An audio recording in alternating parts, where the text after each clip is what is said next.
ओम शांति। भगवत गीता श्लोक क्लास में आज का श्लोक है 16वें अध्याय का 24वां श्लोक, अध्याय 16 का श्लोक नंबर 24।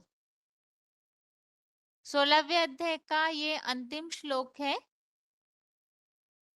और 16वें अध्याय में अभी तक के श्लोकों में हमने जो बातें समझी हैं उसे एक बार संक्षेप में रिपीट करके आज के क्लास का श्लोक पढ़ते हैं।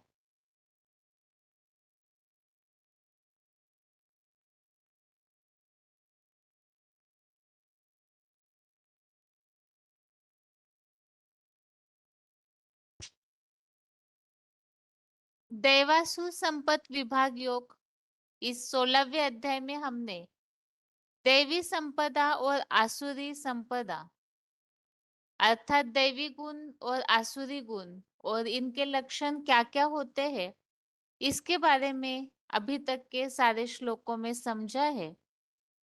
और इस अनुसार दैवी संपत्ति वालों के जो गुण है जो भगवान ने अर्जुन को समझाए हैं, निर्भयता, मन बुद्धि की सफाई, दान, इंद्रियों का संयम, आहुति देना, सरलता, आत्मिक स्मृति का तप, किसी को दुख न देना, सत्य, क्रोध न करना, अशुभ का त्याग, शांति, दूसरों के दोष न देखना, प्राणियों पर दया, लोभहीनता, मीठापन, लज्जा, चंचलता न होना, तेजस्विता, क्षमा, धैर्य, तन और मन की अंदर और बाहर की शुद्धता, द्वेष न करना, अधिक मान न करना। तो ये सारे दैवी संपत्ति वालों के गुण हमने समझे। और इसके अलावा असुरों के जो अवगुण है उसमें हमने समझा था कि पाखंड, धन परिवार का घमंड, अभिमान, क्रोध, कठोरता, बेसमझी, ये सारे राक्षसी संपत्ति वालों के अवगुण होते हैं। और दैवी संपत्ति अर्थात दैवी गुण जो है वो दुखों से मुक्ति के लिए और राक्षसी संपत्ति दुखों में बंधने के लिए मानी गई है। और इस अनुसार ये समझाया है कि इसी सृष्टि पर दो प्रकार की प्राणियों की सृष्टि होती है, एक देवताई और एक आसुरी। अर्थात भक्ति मार्ग में जो बातें मानी जाती है कि स्वर्ग कहीं ऊपर है और नरक इसके नीचे पाताल में, तो ऐसे नहीं है, बल्कि इसी सृष्टि पर अर्थात जिस सृष्टि पर भगवान अर्जुन को गीता का ज्ञान समझा रहे हैं, तो यहाँ पर ही स्वर्ग और नरक दोनों दुनिया बनती है। अब देवताई गुण धारण करने वाले यहाँ ही देवता अर्थात स्वर्ग बनाते हैं, तो जरूर आसुरी जो लोग हैं वो यहाँ ही इसी धरती को नरक बनाते हैं। वो कैसे नरक बनाते हैं उसके बारे में ही हमने यहाँ श्लोकों में समझा है, जहाँ अध्याय 16 का श्लोक नंबर 7 से लेकर के 16वें अध्याय के 20वें 21वें श्लोक तक ये सृष्टि कैसे नरक बनती है और बनाने वाले कैसे बनाते हैं उसके बारे में स्पष्ट किया हुआ है। तो जैसे कि अध्याय 16 का श्लोक नंबर 7 में हमने समझा, आसुरी जो गुण वाले हैं उन्हें करने योग्य कर्म और त्यागने योग्य कर्म क्या है वो पता नहीं रहता है, वो जानते ही नहीं है। और इसी कारण उनमें न शुद्धता होती है, न सदाचार होता है और न ही सत्य होता है। ऐसे लोग जगत को मिथ्या बताते हैं और जगत के वैरी बन करके वो सृष्टि की विनाश के लिए भी निमित्त बनते हैं।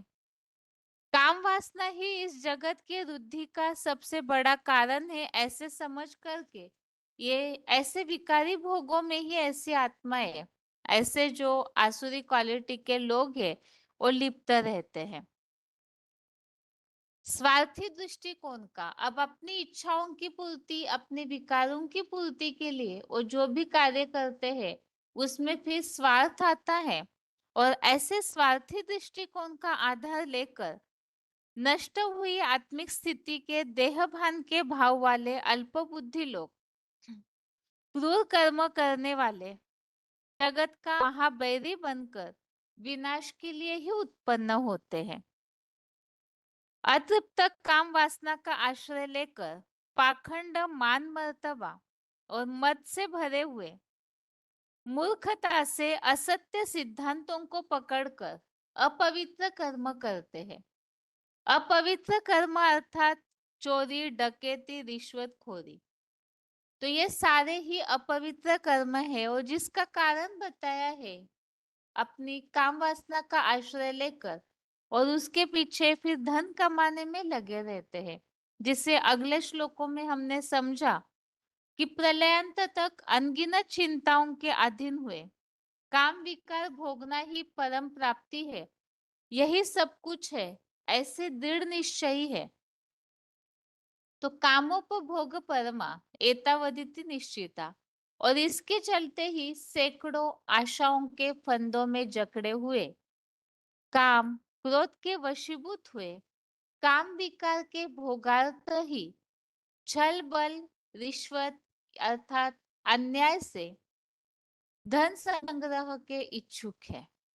और ऐसे धन संग्रह के इच्छुक फिर आज मुझे ये मिला, कल ये मिल जाएगा, इस मनोरथ को पाऊंगा, इसी में ही ऐसी आत्माएं उलझी रहती है।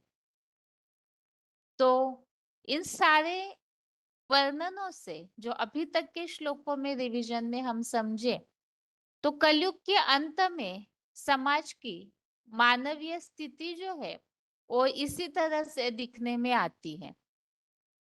और ऐसी आत्माएं जो है वो अपनी इच्छाओं की अर्थात विकारों भोगों की पूर्ति के लिए धन संग्रह करते हैं और धन संग्रह करने के लिए फिर हिंसाचार का मार्ग उपयोग करते हैं, जिससे अगले श्लोकों में इस तरह बताया है, आज इस शत्रु को मैंने मारा, दूसरे को भी मार दूंगा, मैं ऐश्वर्यवान हूँ, उपभोग करता हूँ, तो राजाई ठाट बाट में रहना और इसी में ही वो अपने को सुखी मान लेते हैं।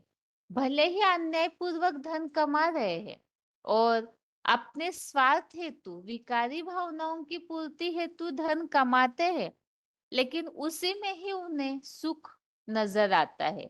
तो ये स्वार्थी भावना है और मैं ही बड़े सम्माननीय ऊंचे लोगों वाला हूँ, मेरे जैसा दूसरा धनवान कौन है, दान करूंगा, यज्ञ करूंगा और आनंद करूंगा। तो ऐसे अज्ञान के अंधकार में भटकने वाले महामूर्ख बने हुए हैं। अगले श्लोक में इस तरह से बताया कि ये जो विकारी भावना है उसके कारण हमने समझा सैकड़ों आशाओं के फंदों में जकड़े रहते हैं। आशय अर्थात इच्छाओं की जो पूछ है, अपेक्षाओं की जो लाइन है वो बंद नहीं होती है और इसी कारण से अनेक चिंताओं में फंसे हुए, अनेक विचारों में भटके हुए, मोह जाल में पूरे घिरे हुए, काम भोग में पूरे आसक्त हुए गंदे रो रो नरक में गिरते हैं।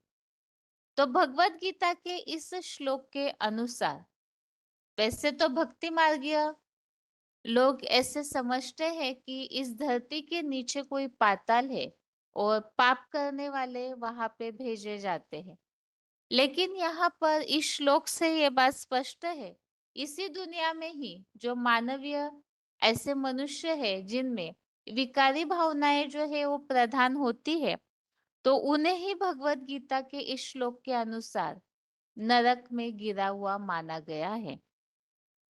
अपनी प्रशंसा के में फूले हुए धन मान शान के नशे में चूर हठ धर्मी नाम मात्र के यज्ञों से घमंड पूर्वक अड़े हैं।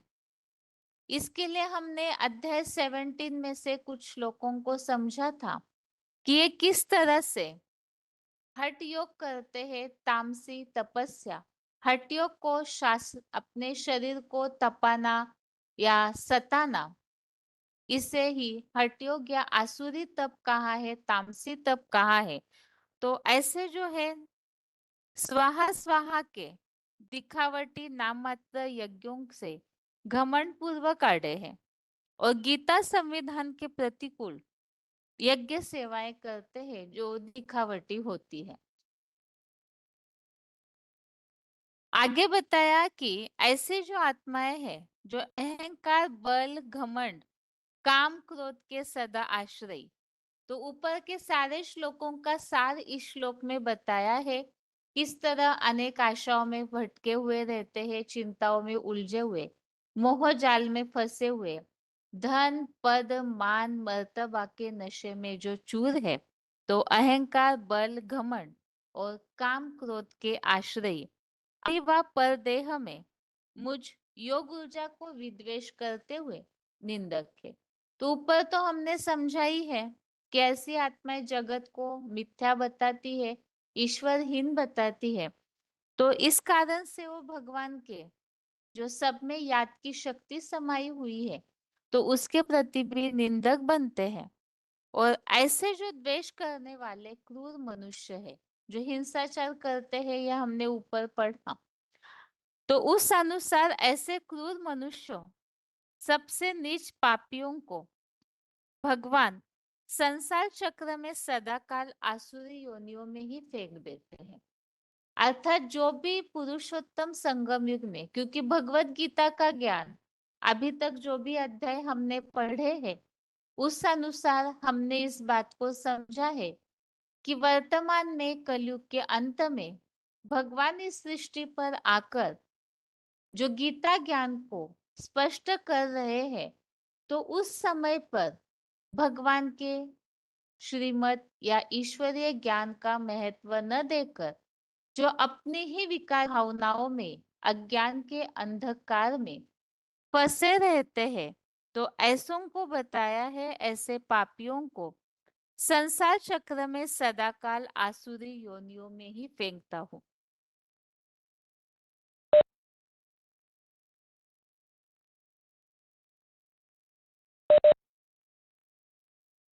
और ऐसे जो आसुरी योनि को प्राप्त हुए मूर्ख लोग हैं, वो मूढ़ा जन्मनी जन्मनी, अर्थात जन्म जन्मांतर के लिए ऐसे अधम गति को पाते हैं। ऐसे योनियों में ही उन्हें जन्म मिलता है।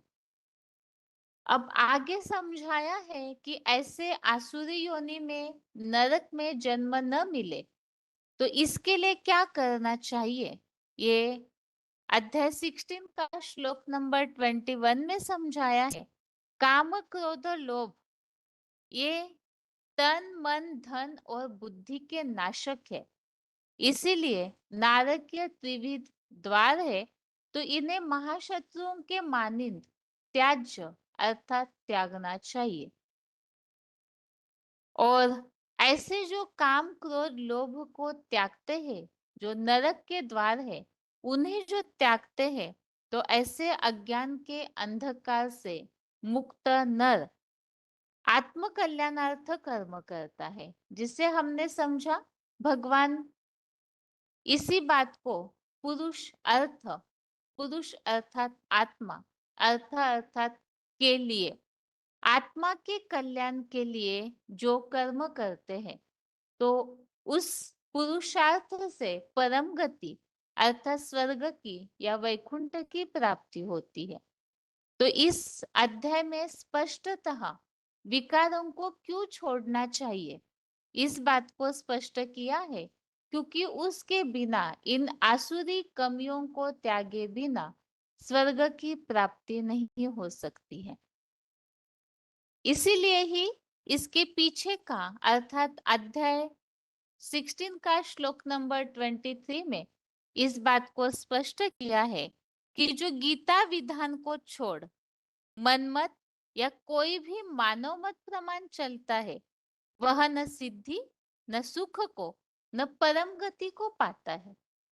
तो भगवान ने जो गीता ज्ञान में अभी तक के अध्यायों में कैसे कर्म करना चाहिए, किस तरह से स्थिर बुद्धि रहना चाहिए, किस तरह से काम क्रोध के कारण बुद्धि का नाश होकर बुद्धि नाशात प्रणश्यति, ऐसी स्थिति आ जाती है। इच्छा द्वेष इन सब के कारण कैसे महामूर्ख बन जाता है ये संसार। और इसीलिए ही भगवत गीता में इन सब को त्यागने के लिए बताया हुआ है। आध्यात्मिक बुद्धि से इन सब को त्याग करके जो ईश्वरीय सेवार्थ कर्म करते हैं उन्हें प्राप्ति होती है। और आज के इस श्लोक में आगे श्रीमत पर चलना चाहिए, अर्थात भगवत गीता में सर्व शास्त्र शिरोमणि श्रीमद् भगवत गीता में जो श्रीमत दिया हुआ है तो उस अनुसार ही कार्यों को करना चाहिए। कोई भी कार्य करते समय फैसला करना चाहिए, इस बात को यहाँ स्पष्ट किया हुआ है। तो आज का श्लोक है अध्याय 16 का श्लोक नंबर 24, जो आज के 16वें अध्याय का अंतिम श्लोक है।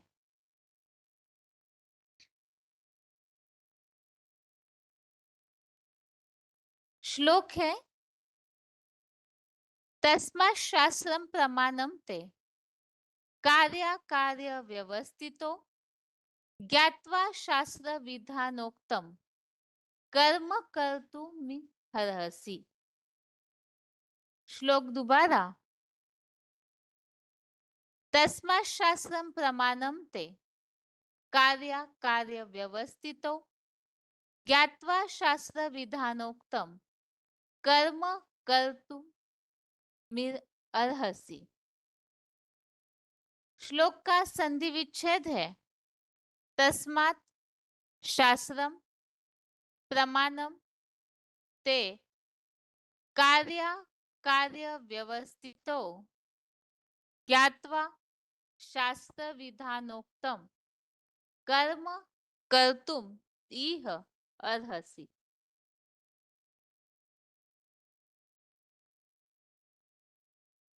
श्लोक का संधि विच्छेद दोबारा,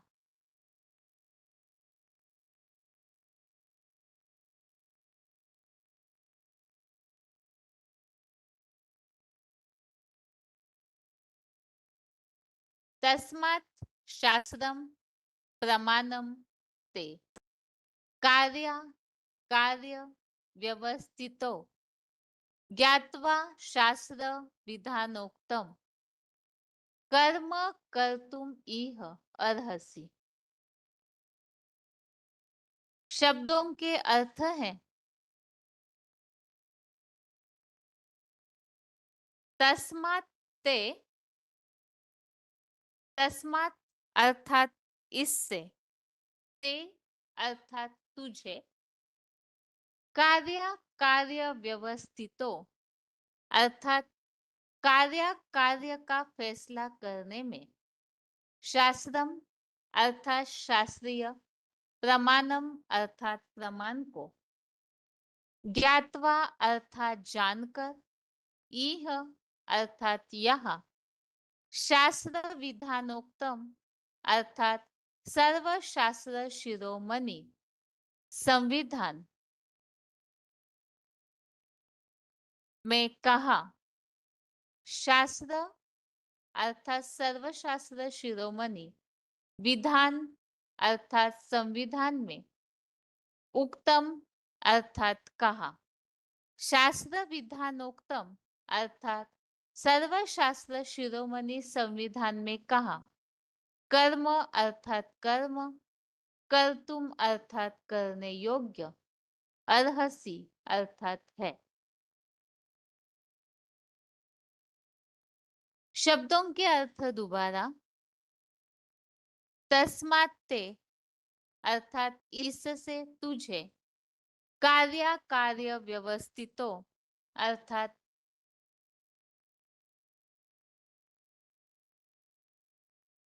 कार्य का फैसला करने में, शास्त्रम अर्थात शास्त्रीय, प्रमाण अर्थात प्रमाण को, ज्ञात्वा अर्थात जानकर, इह अर्थात यह, शास्त्र विधानोक्तम अर्थात सर्व शास्त्र शिरोमणि संविधान में कहा। कर्म अर्थात कर्म, कर्तुम अर्थात करने योग्य, अर्हसि अर्थात है।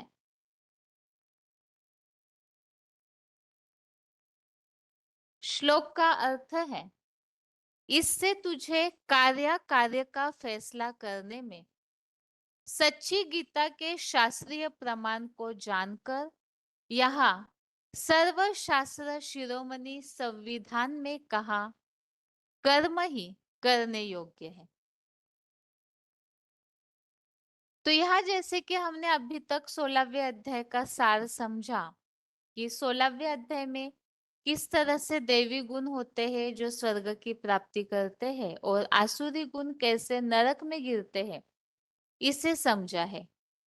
तो इसीलिए ही ऐसे जो भी कर्म है जो नरक में गिराते हैं, तो ऐसे कर्म तो करने ही नहीं चाहिए।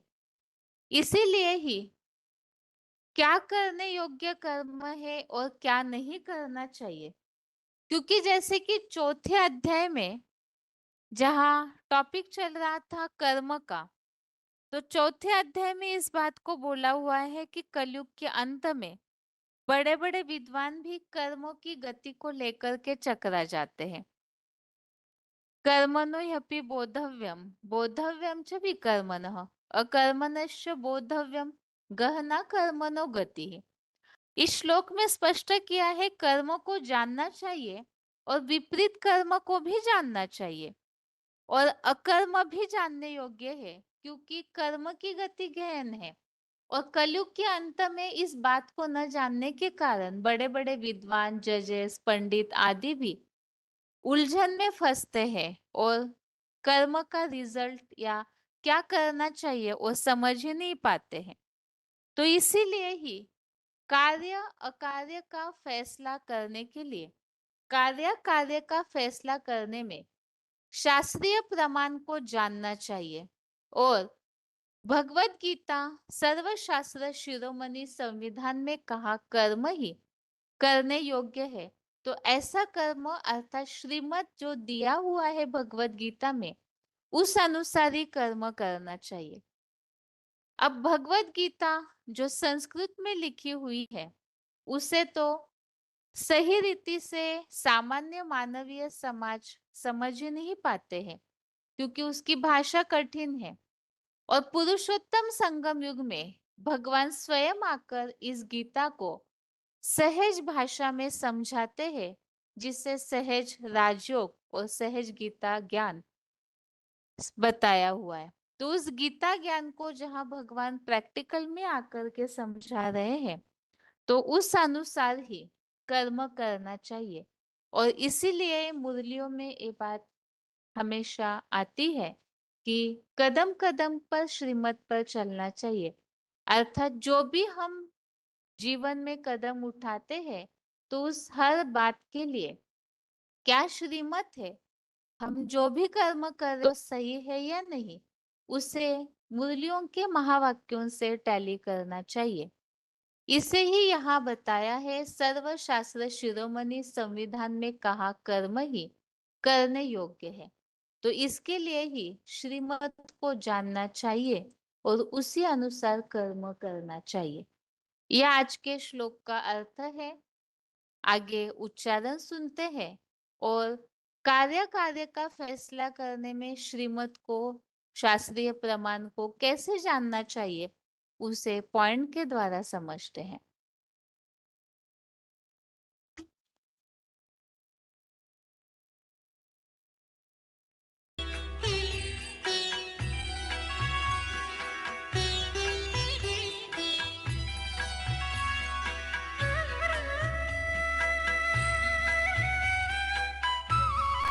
अध्याय 16 का 24वां श्लोक। तस्मात् शास्त्रं प्रमाणन्ते कार्याकार्यव्यवस्थितौ ज्ञात्वा शास्त्रविधानोक्तं कर्म कर्तुमिहार्हसि। तस्मात् ते कार्य व्यवस्थितौ, इससे तुझे कार्य का फैसला करने में शास्त्रम प्रमाणम ज्ञात्वा, शास्त्रीय प्रमाण को जानकर, ए शास्त्र विधानोक्तम, कर्म कर्तुम अर्हसि। यहाँ सर्वशास्त्र शिरोमणि संविधान में कहा कर्म करने योग्य है। तस्मात् ते कार्या कार्य व्यवस्थितो शास्त्रम प्रमाणम ज्ञात्वा ते शास्त्र विधानोक्तम कर्म कर्तुम अर्हसि। भावार्थ, इससे तुझे कार्य का फैसला करने में सच्ची गीता के शास्त्रीय प्रमाण को जानकर यहाँ सर्वशास्त्र शिरोमणि संविधान में कहा कर्म ही करने योग्य है।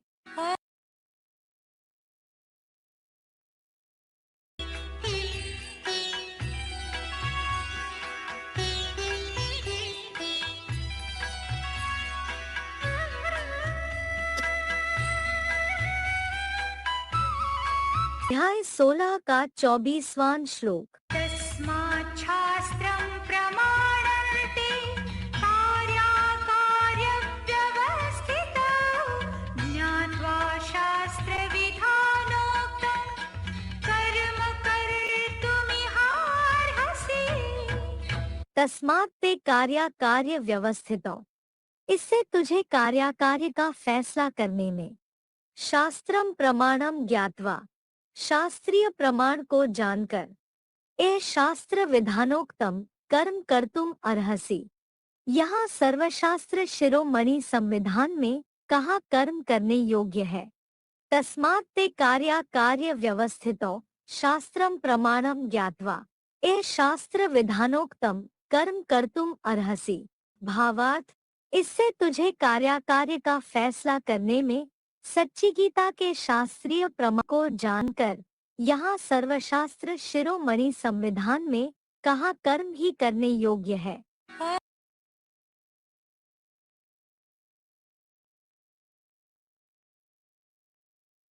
श्लोक में जो बात आई है, कार्य का फैसला करने में शास्त्रीय प्रमाण को जानना चाहिए, इसके लिए वार्तालाप नंबर 382, डिस्कशन नंबर 382।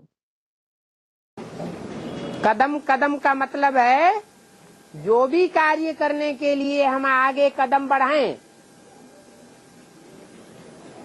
चाहे लौकिक दुनिया का काम हो, चाहे अलौकिक ईश्वरीय सेवा का काम हो, चाहे परिवारजनों को सहयोग देने का काम हो, उस कार्य को करने से पहले बाप से पूछें। जो भी साधन हमारे पास मौजूद हो, जो ज्यादा तीखे पुरुषार्थी होंगे वो तो साधनों की भी परवाह नहीं करेंगे। उन्हें अंदर से महसूस होगा कि बाबा हमारे साथ है, हम बाबा की 100% श्रीमत पर चलने वाले हैं।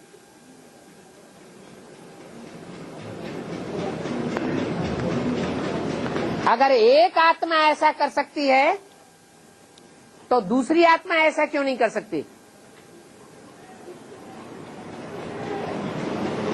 कर सकती है कि नहीं है? एक आत्मा दृढ़ निश्चय पूर्वक अंदर से ये भाव पैदा कर सकती है कि हम श्रीमत पर ही चलेंगे, मनमत या मनुष्य मत पर नहीं चलेंगे,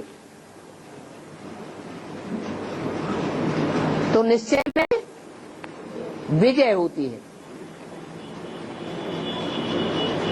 अनिश्चय बुद्धि विनश्यते, वो कार्य में कभी सफल नहीं हो सकता। दृढ़ता की बात है।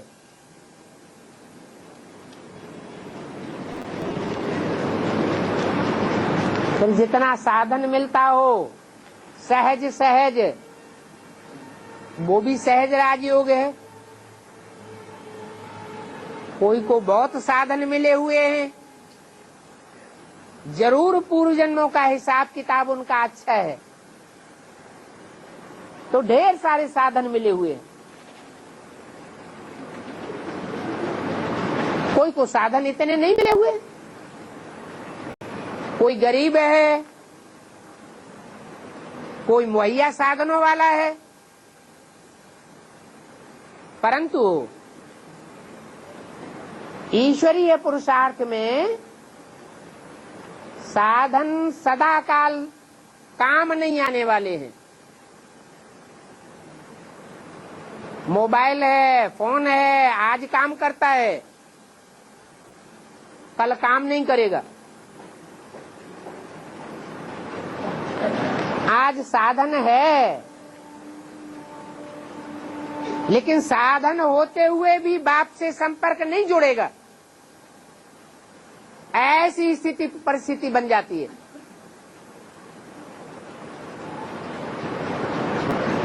तो क्या करेंगे? पढ़ाई पढ़ेंगे गहराई से या पूछ पूछ करके चलेंगे, दीदी से, दादियों से, बहनों से, भाइयों से या बाबा से? बाबा से मोबाइल में डायरेक्शन मिलेगा तो करेंगे, नहीं मिलेगा तो हमें श्रीमती नहीं मिलती कदम कदम पर, हम क्या करें?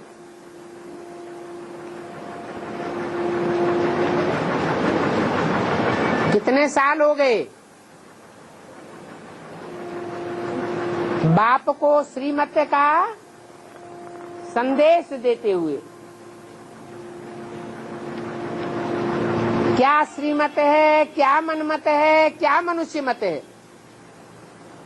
कौन सी माया की मत है और कौन सी बाप की मत है?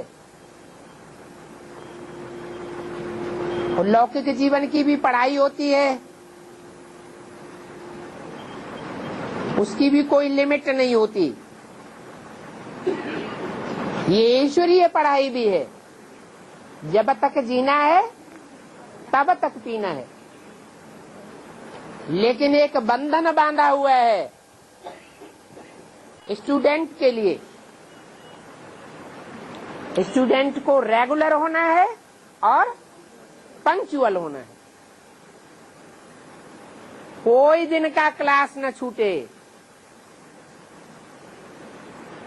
क्लास छूट गया, पता नहीं जिंदगी के कौन से क्षण का महत्वपूर्ण पॉइंट बुद्धि से निकल जाएगा। और पंक्चुअल भी होना चाहिए।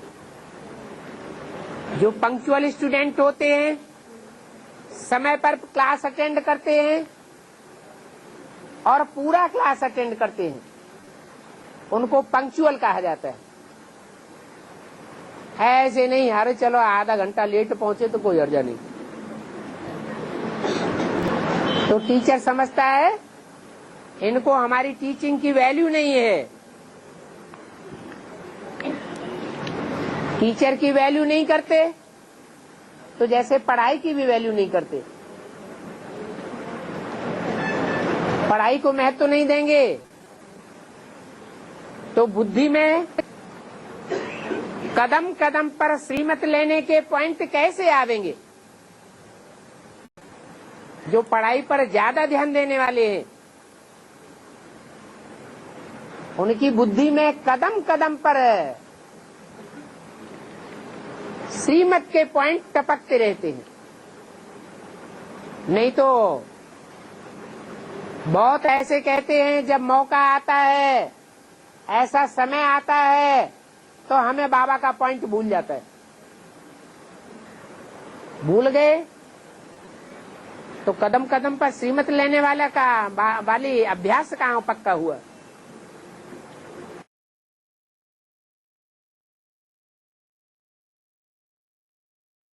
अगला पॉइंट है VCD number 658, VCD number 658, 26 minutes के बाद से लिया हुआ पॉइंट।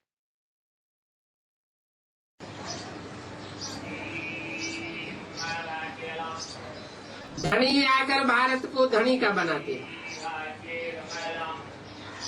उल्टा कर्म करेंगे तो ईश्वर धर्मराज द्वारा बहुत सजा देंगे। इसलिए डर रहता है। तुम बच्चे अभी कर्मा कर्म विकर्म की गति को समझते हो।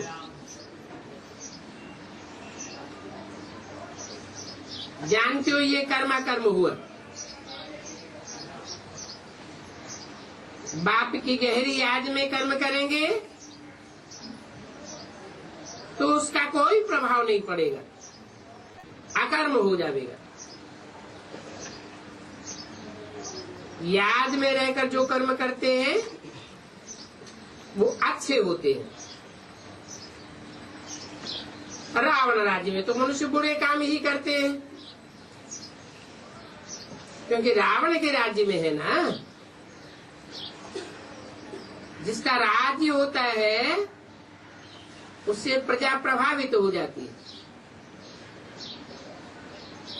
प्रजा माना ही प्रभावित। राम राज्य में कब बुरा काम नहीं होता है। अभी श्रीमत तो मिलती रहती है, कहाँ बुलावा होता है, ये करना चाहिए व ना करना चाहिए। बात बुद्धि में न बैठे तो पूछो, हर बात में पूछते रहो। कदम कदम पर श्रीमत लेना है।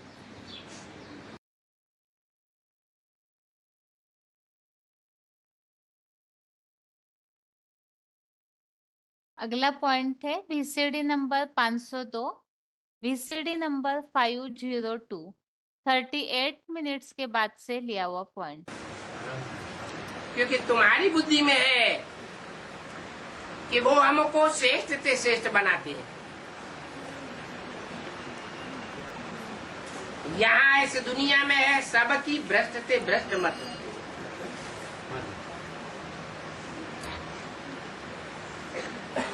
वो सब भ्रष्ट ही बनाते हैं और ऊंचे ते ऊंचे बाप ऊंचे ही बनाते हैं। इस दुनिया के माँ बाप, चाचा, काका, गुरु गोसाई आदि जो भी है सब की है नीचे मत।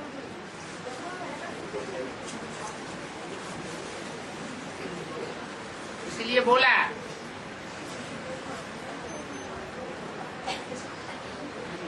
लौकिक संबंधियों से न कुछ पूछना है और न उनकी मत पर चलना है। पर ऐसे भी कोई बुद्धू है, ये सोचते हैं बाबा ने तो कहा लौकिक संबंधियों की मत पर नहीं चलना है और न उनसे कुछ पूछना है। बस अपनी ही मत पर चल पड़ते हैं।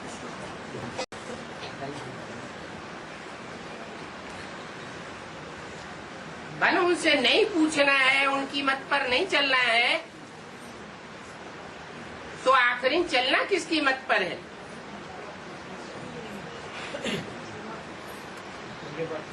जरूर जो ऊंच से ऊंच मिला है उसकी ऊंच मत पर चलना है।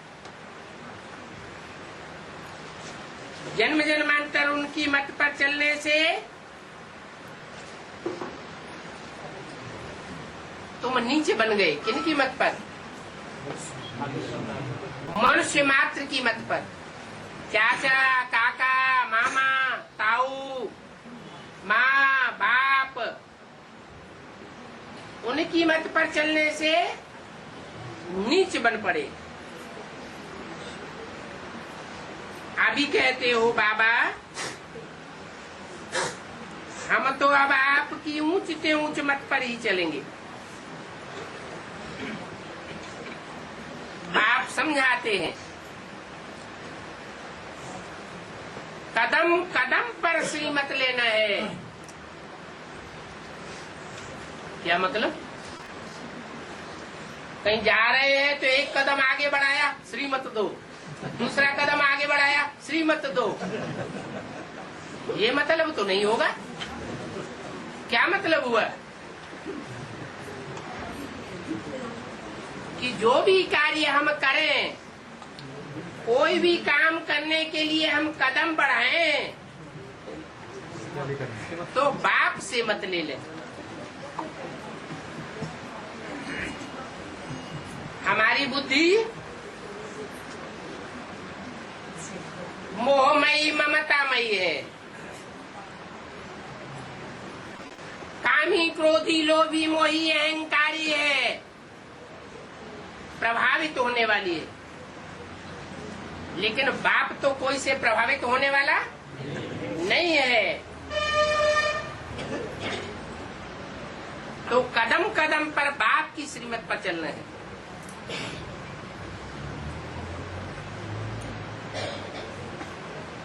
बाप समझाते हैं,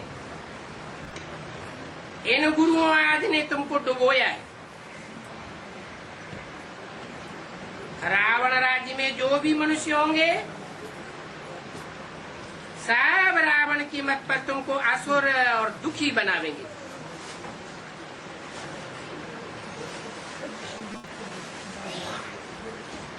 असुर भी बनावेंगे और दुखी भी बनावेंगे।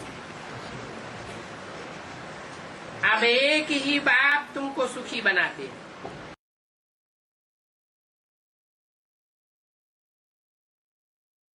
इस तरह से 16वें अध्याय के 24वें श्लोक में हमने इस बात को समझा है कि कार्य का फैसला करने के लिए सच्ची गीता संविधान में जो श्रीमत दिया हुआ है उसे जान करके उसी अनुसार कर्म करना चाहिए।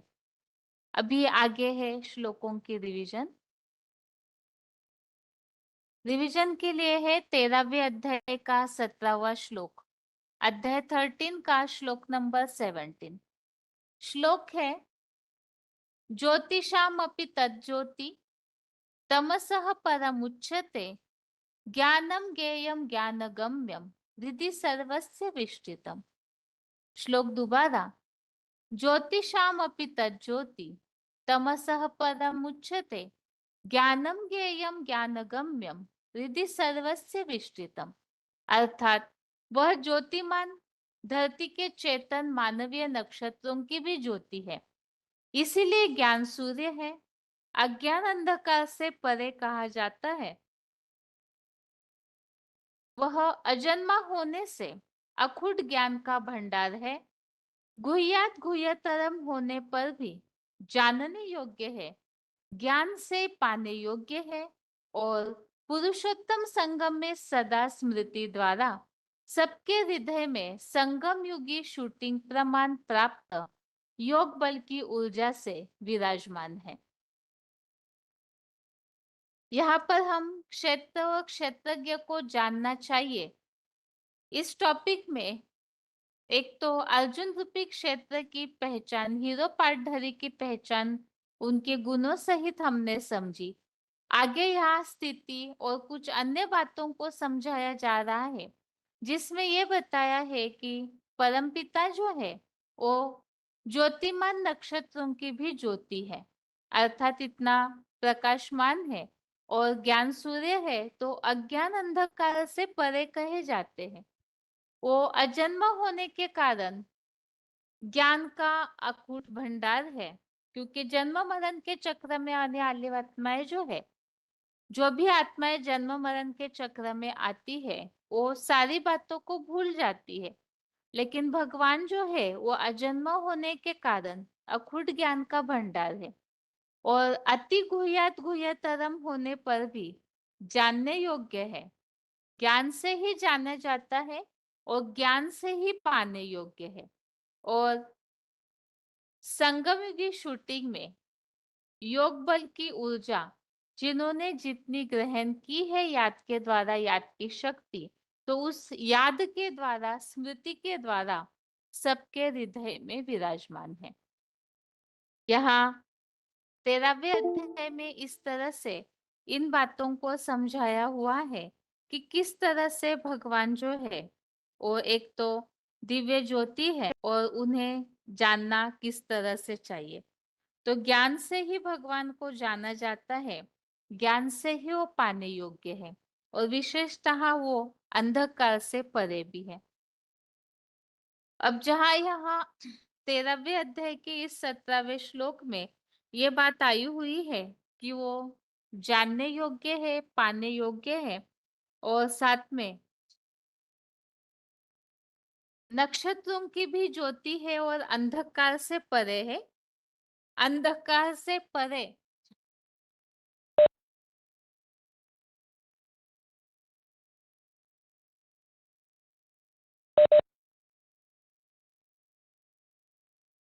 श्लोक में जहाँ बात आई है अंधकार से परे है, इस बात का उल्लेख अध्याय 8 का श्लोक नंबर 9 में, जहाँ परम पिता के स्वरूप की पहचान जो मिल रही है, तो उसमें बताया हुआ है कि वो अचिंत्य रूप वाले सूर्य की तरह अखुट ज्ञान प्रकाश के तीक्ष्ण वर्ण वाले अज्ञान अंधकार से परे है। तो यहाँ अंधकार से परे की बात आई हुई है और जानने योग्य है, तो भगवान को जानना चाहिए। यहाँ जो आज के श्लोक में बात आई है कि वो अति गुह्य है, फिर भी भगवान जानने योग्य है। तो जानने योग्य किस तरह, इस बात को अध्याय 9 का श्लोक नंबर 17 में भी इसी तरह का शब्द आया है, जानने योग्य है।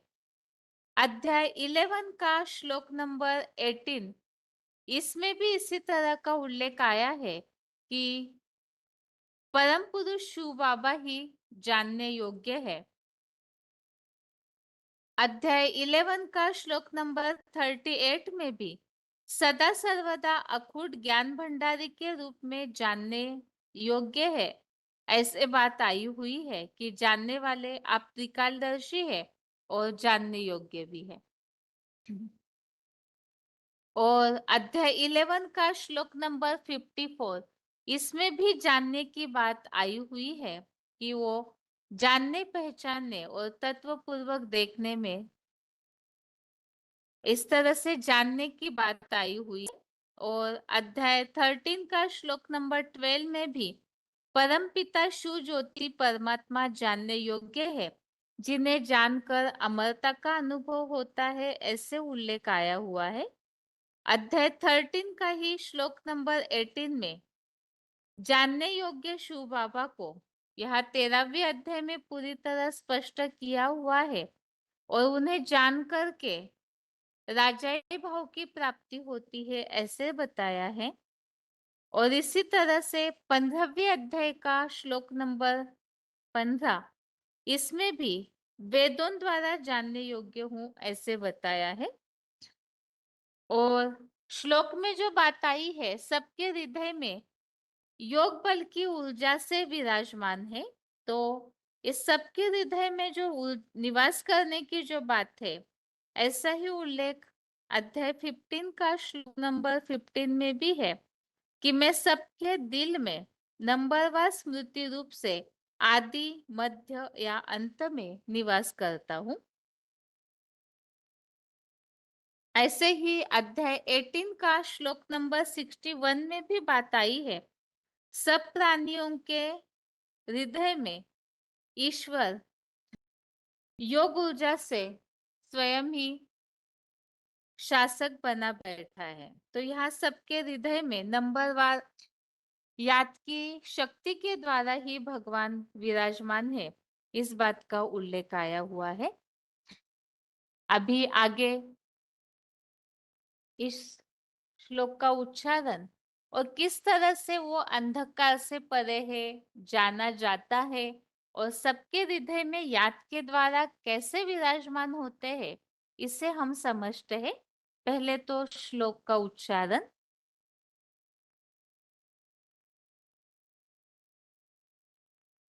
ज्योतिषामपि तज्ज्योतिः तमसः परमुच्यते ज्ञानं ज्ञेयं ज्ञानगम्यं हृदि सर्वस्य विष्ठितम्।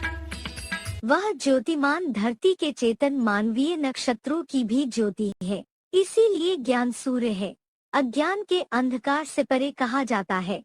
वह अजन्मा होने से अखूट ज्ञान का भंडार है, गुह्यात गुह्यतम होने पर भी जानने योग्य है, ज्ञान से पाने योग्य है, और पुरुषोत्तम संगम में भी सदा स्मृति द्वारा सबके हृदय में संगमी युगी शूटिंग प्रमाण प्राप्त योग बल की ऊर्जा से विराजमान है।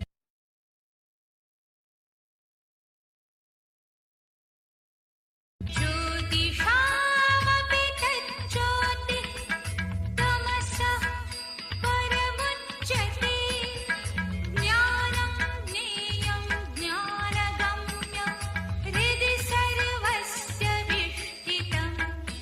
वह ज्योतिमान धरती के चेतन मानवीय नक्षत्रों की भी ज्योति है, इसीलिए ज्ञान सूर्य है।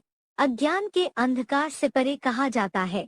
वह अजन्मा होने से अखूट ज्ञान का भंडार है, गुह्यात गुह्यतम होने पर भी जानने योग्य है, ज्ञान से पाने योग्य है, और पुरुषोत्तम संगम में भी सदा स्मृति द्वारा सबके हृदय में संगमी युगी शूटिंग प्रमाण प्राप्त योग बल की ऊर्जा से विराजमान है। श्लोक में बात आई है ज्योतिमान नक्षत्रों की भी ज्योति है, इसीलिए ज्ञान सूर्य है। इसके लिए VCD number 2474, VCD number 2474 9 minutes के बाद से लिया हुआ पॉइंट।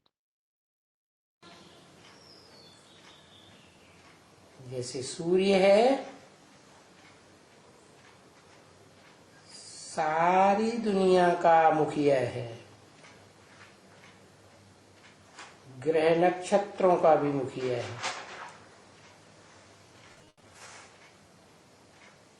और इस पृथ्वी पर जहाँ जीवन है, आत्माएं आकर जीवन धारण करती हैं, 5 तत्वों का शरीर लेती हैं, जीवात्मा कही जाती हैं, तो सबका पोषण करता है। सूर्य का प्रकाश सबका पोषण करता है ना, परंतु वो सूर्य तो जड़ है।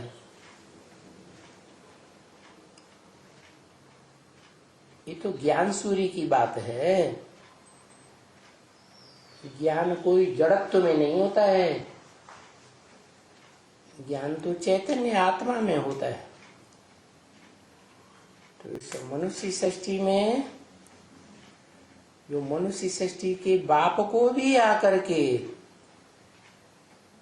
पत्थर बुद्धि से पारस बुद्धि बनाता है, अपने संग के रंग से, तो वो इस सारी सृष्टि का जैसे ज्ञान सूर्य हो गया, जैसे सूर्य ग्रह नक्षत्र सितारों उपग्रह पृथ्वी जल वायु अग्नि आकाश और जो भी प्राणी मात्र है सबसे डिटैच होकर रहता है। सूर्य कोई में अटैच होकर रहता है क्या? सूर्य की कोई में आसक्ति नहीं आ सकती है, तो भी सबको प्रकाश देता है।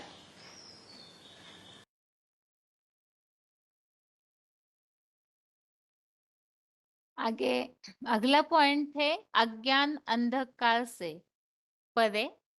वार्तालाप नंबर 349, डिस्कशन नंबर 349, 22 मिनट्स के बाद से लिया हुआ पॉइंट।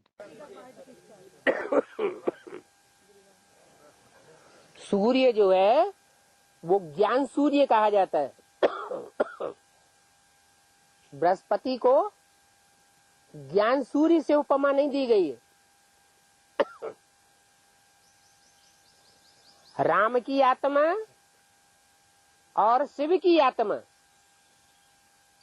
दोनों में ज्ञान सूर्य कौन है? राम की आत्मा ज्ञान सूर्य है। सदैव सदैव रोशनी ही रोशनी रहती है उसमें न। अभी जो पूछा जा रहा है वो बात बताओ। दोनों में सदैव ज्ञान की रोशनी में सदैव आग का गोला कौन रहता है? शिव की सूल रहती है। कभी अंधेरे में तो नहीं आता सूर्य, नहीं। हाँ, संगम युग में कहेंगे कि संगम युग में शिव बाप जब राम के मुकर्रर रथ के द्वारा संसार में जब से भी प्रत्यक्ष होता है, तब से लेकर अंत तक कभी भी अंधेरे में नहीं आता। इसलिए ब्रह्मा की रात और ब्रह्मा का दिन गाया हुआ है। प्रजापिता का रात और प्रजापिता का दिन नहीं गाया हुआ है।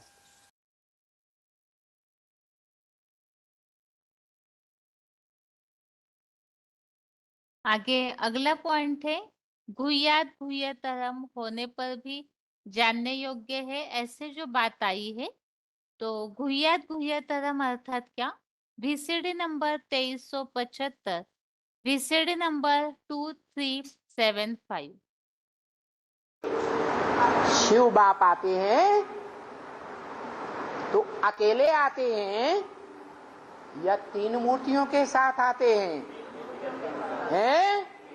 3 मूर्तियों के साथ आते हैं। क्या करने के लिए है? अकूट ज्ञान धन का बच्चों को दान देने के लिए आते हैं। अकूट ज्ञान धन की पढ़ाई पढ़ाने के लिए आते हैं। राजयोग की पढ़ाई, जिसे कहा राज विद्या, राजगुह्यम पवित्रम यही विद्यते। ये राज विद्या है राजाओं के सीखने की।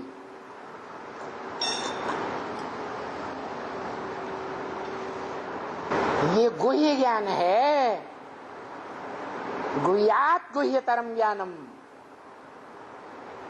गुह्यते गुह्य ज्ञान है। ये ज्ञान सागर की गहराई का ज्ञान है।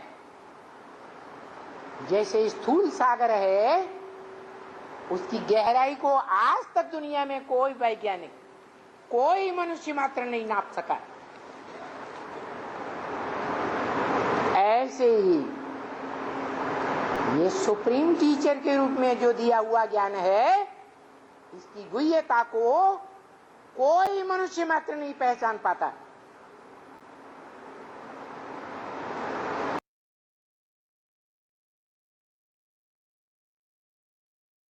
आगे अगला पॉइंट है, जानने योग्य है। VCD number 842, VCD number 842। बाप को तो जानते ही नहीं। बिना ज्ञान के जानेंगे कैसे? ज्ञान से ही बाप को जाना जा सकता है। इन आंखों से देखने से बाप पहचाना नहीं जा सकता। क्यों? इन आंखों से देखने से बाप क्यों नहीं पहचाना जा सकता?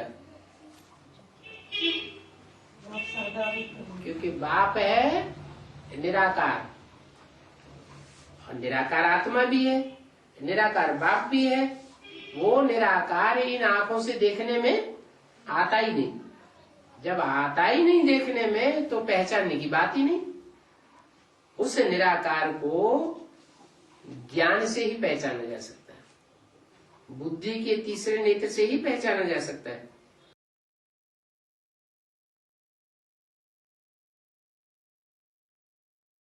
अगला पॉइंट है, ज्ञान से पाने योग्य है। VCD number 2520, VCD number 2520। ये है ज्ञान तुम्हारे पास है। पहले ज्ञान आता है या ज्ञान दाता आता है? अभी तुम्हारे पास क्या है? पहले बाप आता है? नहीं, दाता नहीं आता है। पहले ज्ञान आता है, फिर बाद में ज्ञान दाता आता है। पहचान ही नहीं होगी। ज्ञान माने जानकारी, पहचान। पहचान ही नहीं होगी, जानकारी नहीं होगी, ज्ञान ही नहीं होगा, तो बाप तुम्हारे पास कैसे आ जाएगा? पहले जानेंगे, पहचानेंगे, फिर पुरुषार्थ करेंगे, हम बापा भी नजदीक पहुंचे। ऐसा पुरुषार्थ करें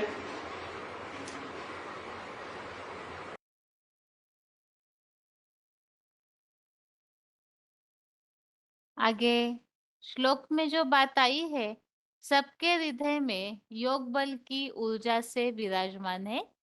वार्तालाप नंबर 1297, डिस्कशन नंबर 1297। शिव तो परमधाम वासी है, शिव की याद भरपूर होने की बात है। कोई बैटरी बड़ी है आत्मा रूपी और कोई बैटरी छोटी है, नंबरवार बैटरीज है। कोई बैटरी ऐसी है सारा कल्प काम में आती है, पावरफुल बन करके रहती है। ये अभी याद की बात है।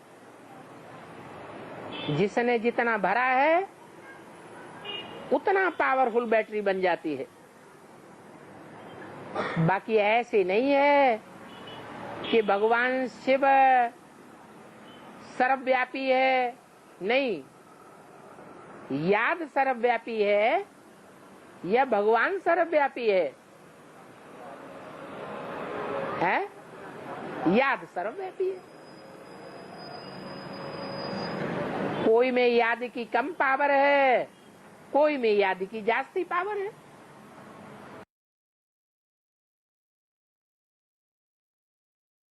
तो इस तरह से ये 13वें अध्याय के 17वें श्लोक के पॉइंट्स समझे। अभी आगे है, आज के श्लोक की रिवीजन करके आज का क्लास पूरा करते हैं। 16वें अध्याय का आज के क्लास का ये अंतिम श्लोक है। अध्याय 16 का श्लोक नंबर 24। श्लोक है, तस्मात् शास्त्रम प्रमाणम ते कार्य कार्य व्यवस्थितो ज्ञात्वा शास्त्र विधानोक्तम कर्म कर्तुम इह अर्हसि।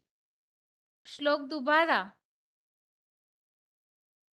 तस्मात् शास्त्रम प्रमाणम ते कार्य कार्य व्यवस्थितो ज्ञात्वा शास्त्र विधानोक्तम कर्म कर्तुम इह अर्हसि। अर्थात इससे तुझे कार्य कार्य का फैसला करने में सच्ची गीता के शास्त्रीय प्रमाण को जानकर यहाँ सर्वशास्त्र शिरोमणि संविधान में कहा कर्म ही करने योग्य है। तो इस श्लोक में बताया है कि कार्य कार्य का फैसला करने के लिए भगवत गीता में जो कर्मों के बारे में समझानी दी हुई है, तो वो सर्वशास्त्र शिरोमणि संविधान में कहा कर्म ही करने योग्य है। अर्थात भगवत गीता में जो श्रीमत दी हुई है, तो उसी अनुसार ही कर्म करना है। और यहाँ मूल्यों के अनुसार हमने इस बात को समझा है कि भगवत गीता जो भक्ति मार्ग में है, वो तो इतना आसानी से कोई समझ नहीं पाते हैं, जिस कारण से सृष्टि का ऐसा परिवर्तन नहीं हुआ। भगवत गीता का ही ज्ञान स्पष्ट करके भगवान पुरुषोत्तम संगम युग में समझाते हैं। तो उसमें जो भी श्रीमत दिया है जिससे स्वर्ग की स्थापना होती है, तो उन बातों को समझ करके श्रीमत अनुसार चलने से ही प्राप्ति होती। क्योंकि इसके पीछे के श्लोक में हमने समझा कि अगर जो मनमत या मानव मत के अनुसार कर्म करते हैं और सच्ची गीता संविधान में जो बताया है ऐसे कर्म नहीं करते, तो न सिद्धि, न सुख, न परम गति की प्राप्ति होती है। इसीलिए श्रीमत अनुसार ही कर्म करना चाहिए, जिसके लिए हमने 16वें अध्याय में समझा है कि देवताई गुणों की धारणा होनी चाहिए। और जो मनमत अनुसार काम, क्रोध, लोभ या अपने अहंकार का आश्रय लेकर कर्म करते हैं, तो फिर उनके लिए हमने रिजल्ट भी समझा है। ऐसों को फिर नरक में जाना पड़ता है, जन्म जन्मांतर, मूढ़ा जन्मनी जन्मनी ऐसे स्थिति प्राप्त होती। ये आज के श्लोक का अर्थ है। और इसके साथ ही आज के लिए गीता क्लास यहाँ ही पूरा करते हैं। ओम शांति।